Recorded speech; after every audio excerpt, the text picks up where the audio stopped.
रोज रोज बाबूजी सुनी सुनी बाबूजी बलम खेले रोज रोज रोज रोज रोज रोज रोज रोज बाबूजी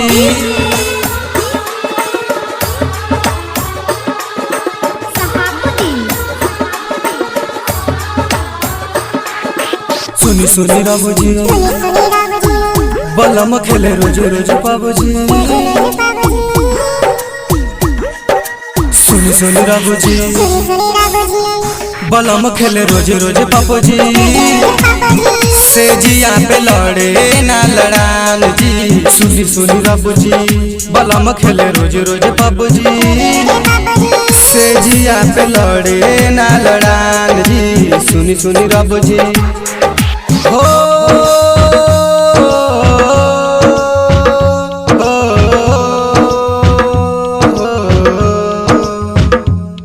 बुझेला न बात मोर सुझल न काम हो। दिन रात बाबूजी के जपेला नाम हो। हम कितना मनाई हम कितना बताई खेलिए के कदेला शाम हो।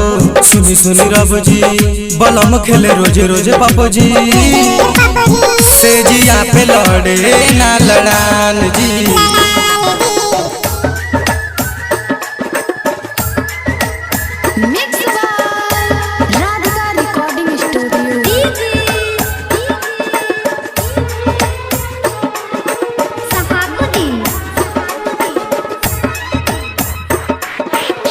हम नाही जननी सैया बालगे मबाज हो। कैसे बताई दुखवा लागता लाज हो।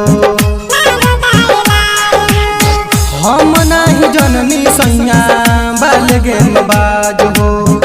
कैसे बताई दुखवा लागता लाज हो।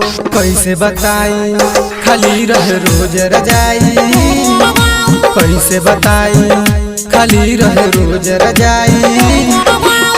मानेला न बात देखी अब जी। सुनी सुनी रब जी हो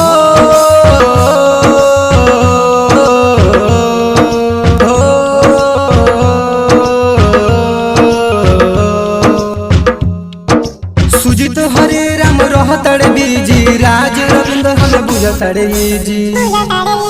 कहले शिवम तन चुपचाप रहन त काट जग तू हन सब जी।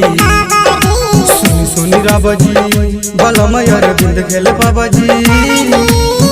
लाल बाबू न करे हमसे प्यार जी।